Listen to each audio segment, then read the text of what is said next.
মসজিদ নেবে এয়ারপোর্ট, আর আমরা বলবো নিয়ে নেন। এই বিমানবন্দরের এই মসজিদের জন্য এই বিমানবন্দরের কোনো অসুবিধা হয়নি। ক্ষমতার বড়াই দিকে মসজিদ ভাঙবেন না, ক্ষমতার বড়াই দিকে মসজিদের অস্তিত্ব লোপাট করবেন না। সরকারি সম্পত্তির উপরে এত এত মন্দির, এই পশ্চিমবাংলার বুকে কয়েক লাখ মন্দির আছে সরকারি সম্পত্তি দখল করে বসে। মোদি হচ্ছে ডোনাল্ড ট্রাম্পের খাস চালা, শুনছেন তো নাকি? ডোনাল্ড ট্রাম্প এনারে আব্বাজান করে, শুনছেন তো? ভয় করি না। আর আমার বাংলার যিনি বসেছেন শুভেন্দু অধিকারী, তাকেও ভয়। জোরে বলুন। ভালোভাবে ন্যায়ের পক্ষে মানবতার সাথে থাকবে। রাজ্যের সিএম হয়েছে, তার জায়গায় সে, আমার জায়গায় আমি, সম্মানের জায়গায় সম্মান থাকবে। কিন্তু তুমি যদি মনে করো। সিদ্দিকুল্লাহ চৌধুরী হুঁশিয়ারি দিয়েছেন যে জুম্মাবারে কেন মসজিদে গিয়ে নামাজ পড়া যাবে না। তিনি যে পয়েন্টটি উৎস রেখেছেন সেই পয়েন্টের সঙ্গে আমাদের জাতীয় স্বার্থ জড়িত। মসজিদে নামাজ পড়ব, পারমিশন লাগবে? এই কালো ব্যাজ প্রতিবাদ করব, পারমিশন লাগবে? না, এটা হবে না। 1 কোটি মানুষ, তার বেশি করবে ইনশাআল্লাহ। আমি চাইতে কিছু কিছু সংগঠনের কিছু কিছু নেতৃত্বের ভুল সিদ্ধান্তের জন্যে একাধিকবার মুসলমানদের আন্দোলনের ভিতরে বহিরাগত প্রবেশ করে তারা অরাজকতা তৈরি করেছেন। কিন্তু আমি সকলকে একাধিকবার অনুরোধ করেছি, আপনাদের মাধ্যমে অনুরোধ করব যে আপনারা কেউ হঠাৎ করে রাস্তায় নেমে যাবেন কিংবা কেউ ডাক দিলেন আর সবাই রাস্তায় নেমে গেলেন।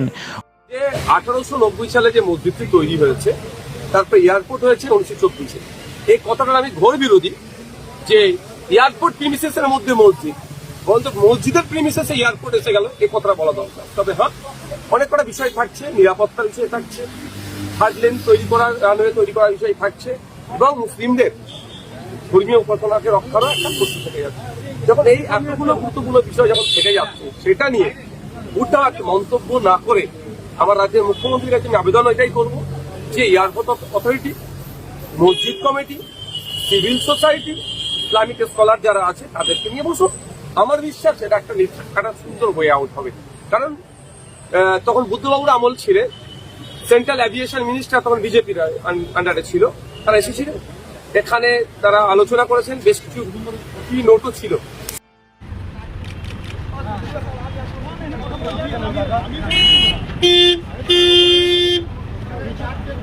কিছু বলবেন না, কি করবেন আপনি? এখানে জমায়েত করবেন? কিছু করবেন না, কিছু করবেন না, বেরিয়ে যাচ্ছেন। আমি বেরিয়ে যাব, সরেন না, আপনারা সরেন এখান থেকে। আপনার কর্মসূচি কি বাকি? আজকে কি কর্মসূচি হচ্ছে না? কিছু হচ্ছে না, কিছু কর্মসূচি হচ্ছে না, কিছু হচ্ছে না। আজকে কি কর্মসূচি হচ্ছে না?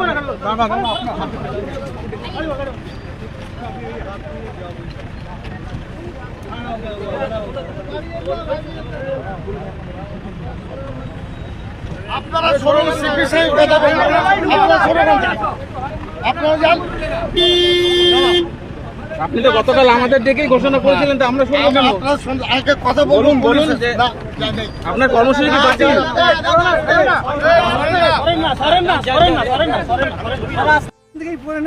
এখান থেকেই নামাজ পড়বেন। কি বলা হলো আপনাদেরকে? বলা হলো আমরা যেটা চেয়েছিলাম, হ্যাঁ, যে চিঠি করেছিলাম, পারমিশন দিইনি, পারমিশন দিইনি, তো আমাদের কিছু করার নেই। থাক, সরকার যেটা চাইছে সেটাই হোক। সিদ্দিকুল্লাহ চৌধুরী তিনি তো একটু আগে এখানে এলেন, কি বললেন? দর্শক, সিদ্দিকুল্লাহ সাহেব শুধু বলেছেন যে 1 কোটি মানুষ নিয়ে এয়ারপোর্ট ঘেরাও করবে। 1 কোটি মানুষ নিয়ে এয়ারপোর্টে মসজিদ রয়েছে, সেই মসজিদে নামাজ আদায় করবে। আমি বাঁকুড়া মসজিদের কথা বলেছি, আপনারা আশা করি বুঝতে পেরেছেন।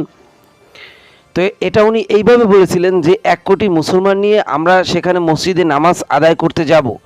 এখানে আমরা কাউকে মারতে যাব না, কিংবা এখানে আমরা কোনো জঙ্গি টাইপের হামলা করতে যাব না। সেখানে প্লেন রয়েছে অনেক, সেখানে যেহেতু একটি এয়ারপোর্ট, সেখানে কোনো প্লেনে আমরা হামলা করতে যাচ্ছি না। কিন্তু এটা শুভেন্দু অধিকারী এবং শুভেন্দু অধিকারীর যে দালাল মিডিয়া রয়েছে, তারা এমনভাবে প্রচার করেছে পশ্চিমবঙ্গ মানুষের কাছে। পশ্চিমবঙ্গের মানুষ এখন এটা ভেবে বসে রয়েছে যে আসলে কি এই মুসলিমরা জঙ্গি। এবং তারা যেটা চায় সেটা যদি না করে সরকার, তাহলে কি সেটাকে তারা বোমা মেরে উড়িয়ে দেয়, জঙ্গি টাইপের হামলা করে? এখন কলকাতা মানুষের কাছে মুসলিমদেরকে খারাপ বানাচ্ছে কারা? শুভেন্দু অধিকারী এবং শুভেন্দু অধিকারীর যেই দালাল মিডিয়া রয়েছে, সেই দালাল মিডিয়াগুলি। দর্শক, আমরা দেখলাম যে শুভেন্দু অধিকারী সেখানে পুলিশ মোতায়েন করেছে, তাও আবার মোটামুটি 1 কোটির মতো। কারণ 1 কোটির মতোই তো দরকার সেখানে পুলিশ, কারণ একজন পুলিশ একজন মানুষকেই তো সামলাবে। যেহেতু সিদ্দিকুল্লাহ সাহেব সেখানে 1 কোটির বেশি লোক নিয়ে নামাজ আদায় করতে যাবে, তো তাদেরকে ঠেকাতে হবে না? শুভেন্দু অধিকারীর এত ভয়, দর্শক, এত ভয় আসলে আসে কোথা থেকে? তিনি মুসলিমদেরকে এত ভয় কেন পান? একমাত্র তিনি খুব ভালো করেই জানেন, যদি আমার হাত থেকে পরবর্তীতে কেউ ক্ষমতা নিয়ে নেয়, সেটা একমাত্র মুসলিমরাই নিতে পারবে আমার হাত থেকে ক্ষমতা। সেই কারণেই উনি মুসলিমদেরকে এতটা ভয় পায় এবং মুসলিমদেরকে ঠেকানোর চেষ্টা। দর্শক, সেখানে পুলিশ কাল রাত থেকে, মানে ভোর রাত থেকেই সেখানে পুলিশ অপেক্ষা করতেছে এবং আমি দেখলাম দালাল মিডিয়াগুলি সেখানে গিয়ে প্রচার করতেছে যেন কোনো সন্ত্রাসী কায়দায় কোনো হামলাকারীরা, কোনো জঙ্গিবাদীরা, কোনো মৌলবাদী কি মুসলিম হয়ে তারা জন্মাইছে সেজন্য তারা মৌলবাদী? একদম সেদ্ধ ডিম পিছন দিয়ে ঢুকিয়ে দেবো। সে মৌলবাদী বলবি না। দর্শক, সেই দালাল মিডিয়াগুলি সেখানে গিয়েছেন এবং প্রচার করতেছেন যে এসব জঙ্গিরা কিছুতেই ঢুকতে পারবে না, কারণ সেখানে ইন্ডিয়ান আর্মি এবং পশ্চিমবঙ্গের পুলিশ সেখানে রয়েছে। সেই সব জঙ্গিদের ঠেকানোর জন্য, মানে মুসলিমদের কথা বলতেছে, তারা ঠেকাবে সেটা বলতেছে। তো যাই হোক, আবার বড় বড় মিডিয়াগুলি সেখানে প্রচার করতেছে যে প্রতিবাদ না, লোক খেপানোর চেষ্টা। এটা নাকি কোনো প্রতিবাদ না, এটা সিদ্দিকুল্লাহ উনি লোক খেপানোর চেষ্টা করছে। খেপাবে না? আপনারা যদি মানে হিন্দু ধর্মের লোকেদের নিয়ে নাচানাচি করতে পারেন সারাক্ষণ, এদিকে মসজিদ ভেঙে ফেলছেন, মাদ্রাসাগুলি বন্ধ করে দিচ্ছেন, অগ্নিমিত্রা রায়ের মতো মানুষকে মাদ্রাসার দায়িত্ব দিচ্ছেন, কেন সেখানে একজন মুসলমানকে দায়িত্ব দেওয়া যেত না? সেখানে একজন অগ্নিমিত্রা রায়ের মতো একজন মেয়েকে, একজন মহিলাকে সেখানে দায়িত্ব দেন আপনারা মাদ্রাসার। তো সেটা মাদ্রাসা বন্ধ করে দেওয়া হচ্ছে, মসজিদ ভেঙে ফেলা হচ্ছে, আর অন্যদিকে রথযাত্রায় 5 লক্ষ টাকা করে সেখানে অনুদান দিচ্ছেন শুভেন্দু অধিকারী, একই মুখ্যমন্ত্রী, কিন্তু আলাদা আলাদা ব্যবহার কেন? এটা পাবলিক মানবে না এবং এটা শুভেন্দু অধিকারীকে উচিত শিক্ষা দিবে।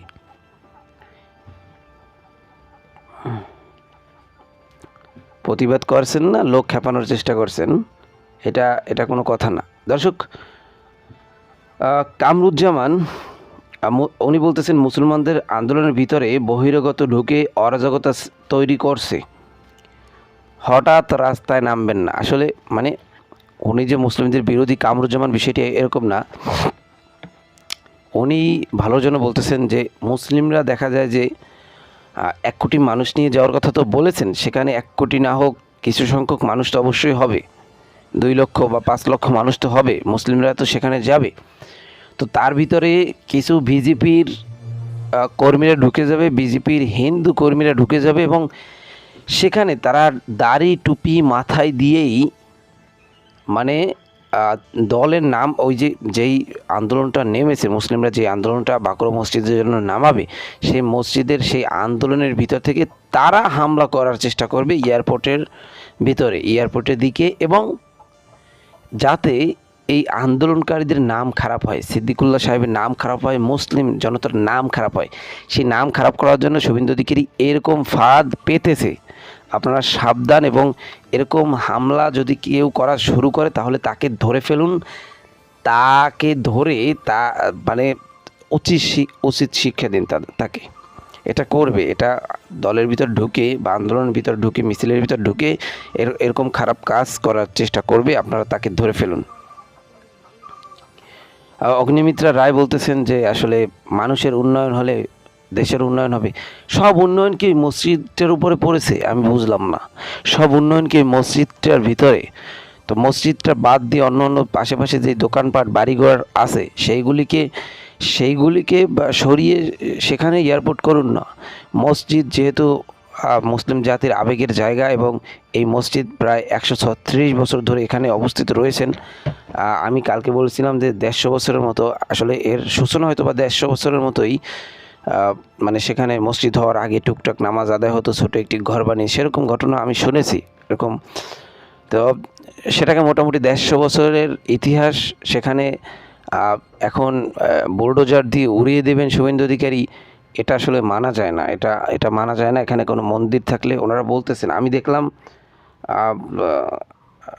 সৌমিক ভট্টাচার্য বলতেছেন যে এখন আর বাবরের সরকার নেই, বিজেপির সরকার। তো বিজেপির সরকার তো কী করবে মুসলিম জনতা, মানে কি করবেটা কি? এখানে উনি বলতেছেন এখানে যদি রাম মন্দির থাকতো, এখানে যদি কোনো গির্জা থাকতো, এখানে যদি অন্যান্য ধর্মীয় কোনো প্রতিষ্ঠান থাকতো, সেটাকে আমরা ভেঙে ফেলতাম।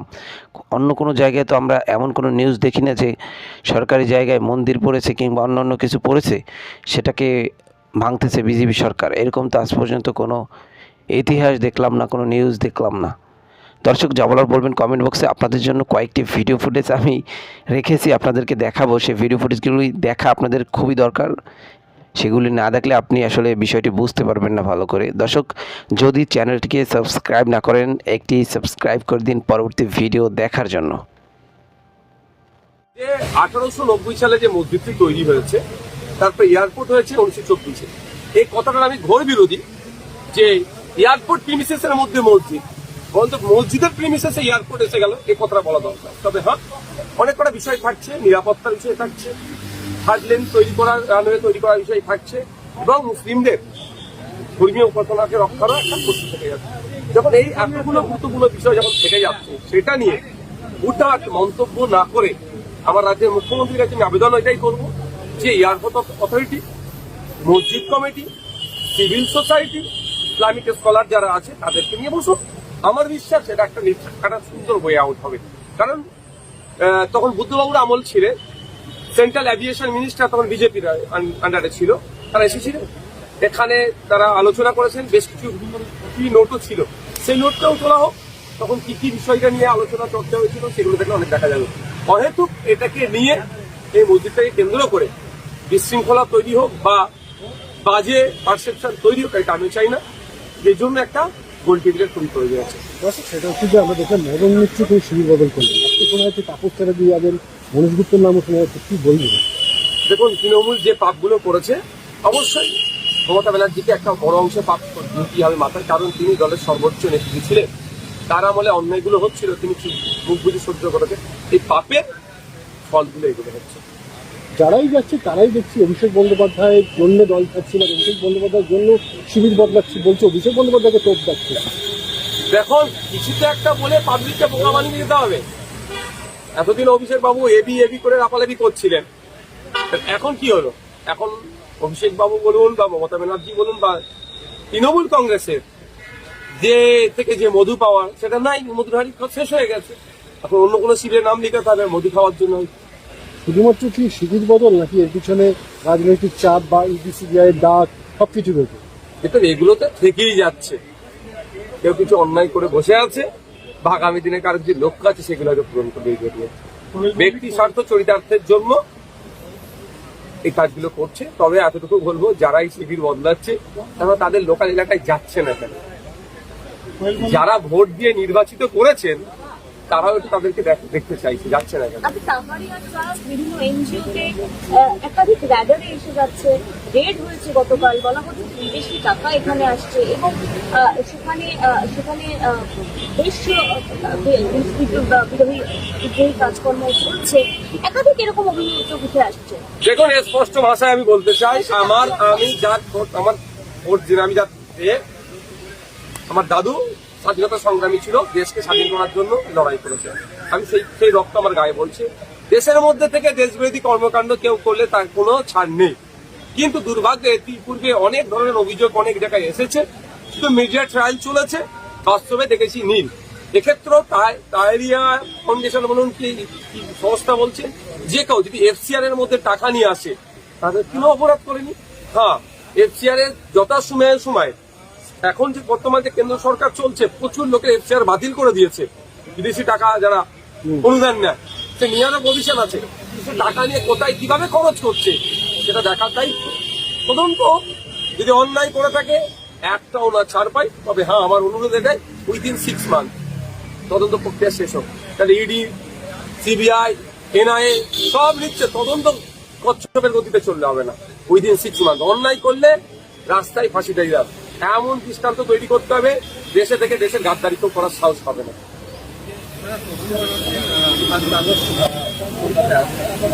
কি করবো তার জন্য আমি কি করবো তার জন্য?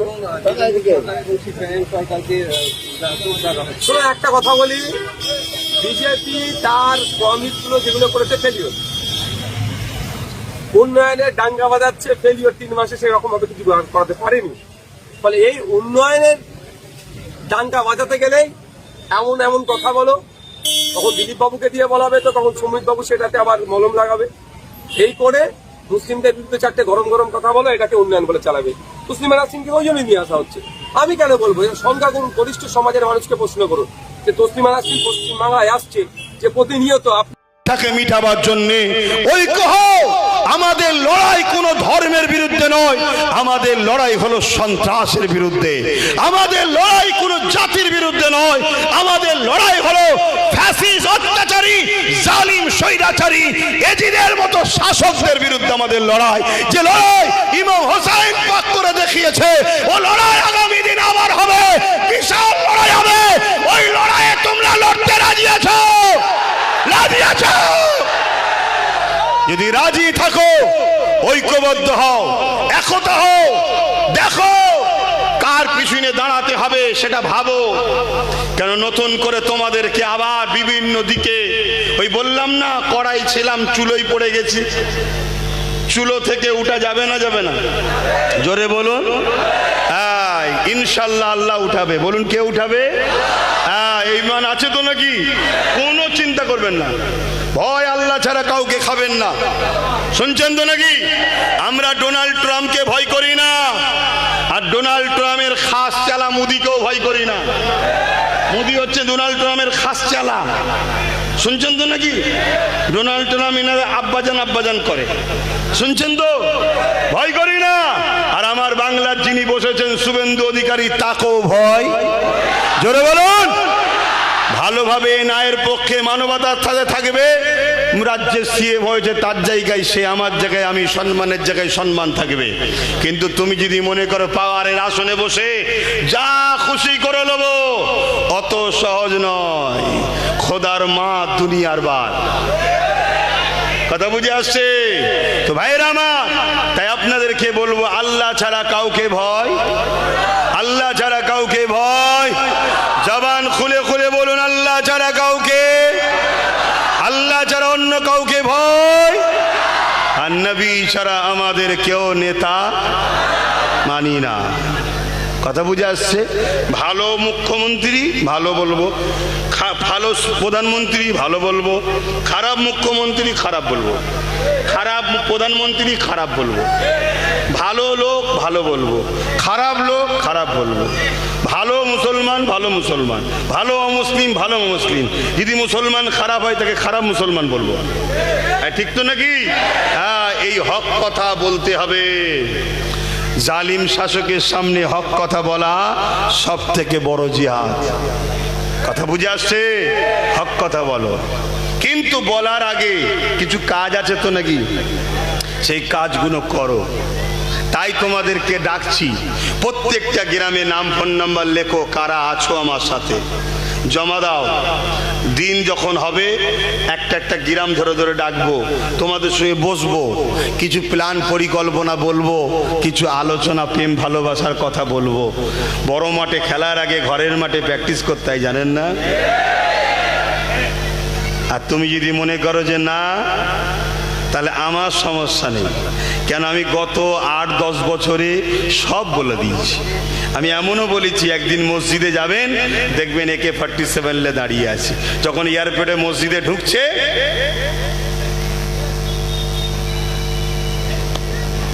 এত যখন তেল বলো না যে যাব, যাও দান করতে দেবে, ব্যাস। শুনছেন তো নাকি? কিন্তু এইটা যার হাতে আছে তাকে কন্ট্রোল করতে গেলে কি লাগে? হুজুরের ফু লাগে? বলবেন তো জুম্মার দিনে ইমামের খুতবা লাগে? মুরগি জবাই করতে লাগে? কি লাগে? তা আব্বাস সিদ্দিকী ওইটাই বুঝিয়েছিল, কিন্তু বুঝলে না তো।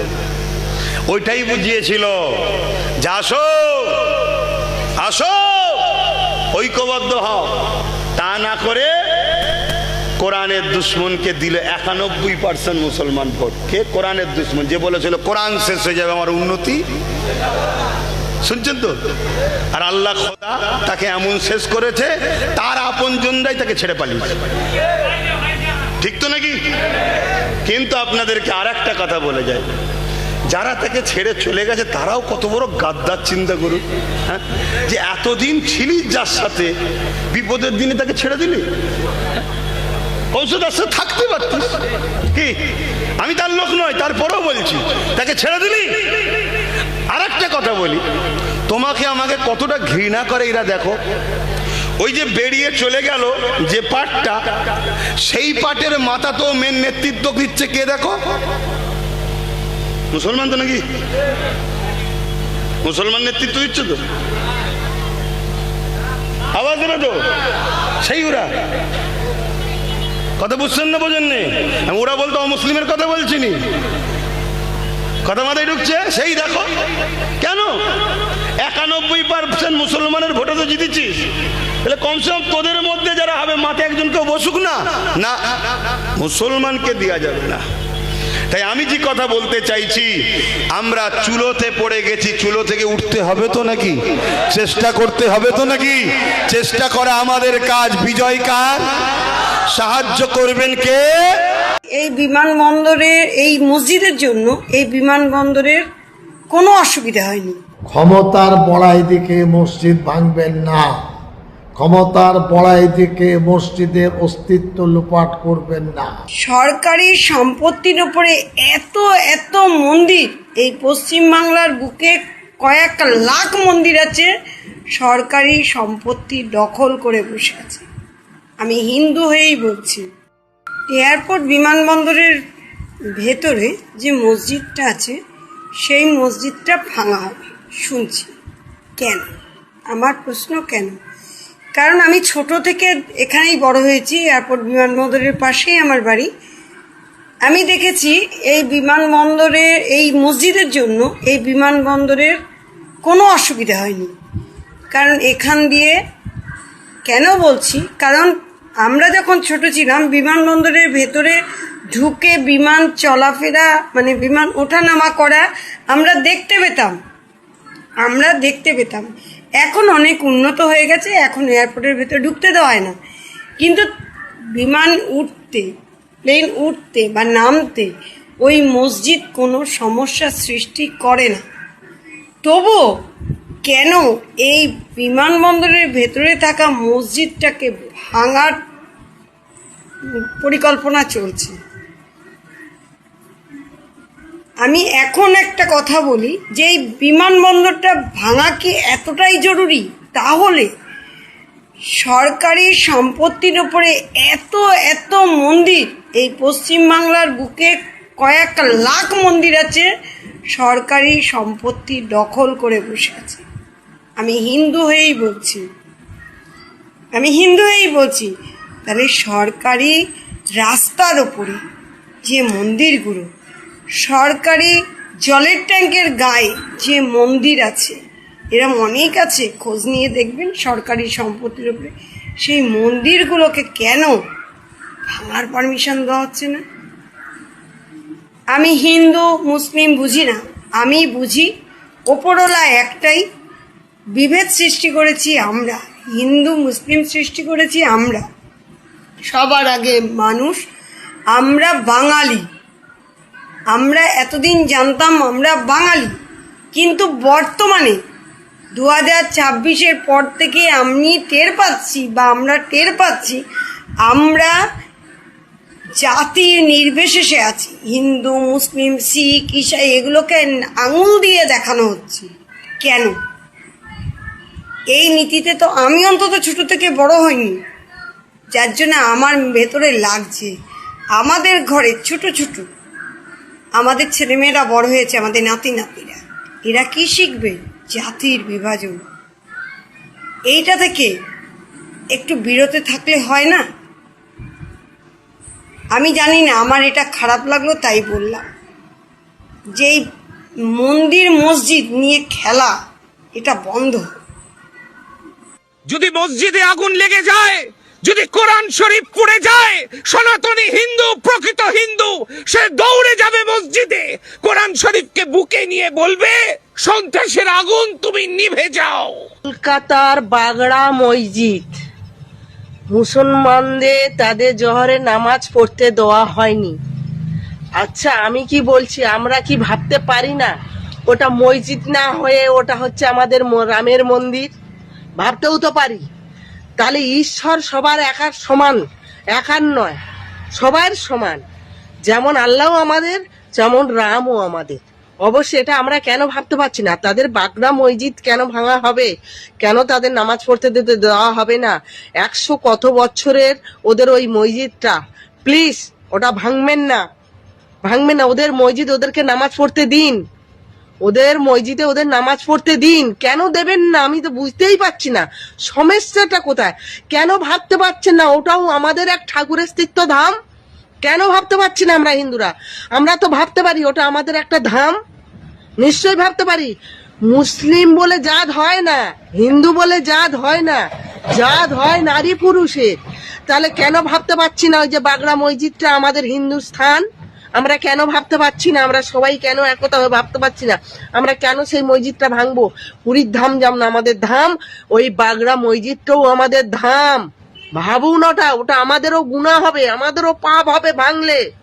ভাঙড়ের বিধায়কের ক্ষমতা আছে, পারবেন তিনি। জি, দালাল থেকে সাবধান, দালাল থেকে সাবধান।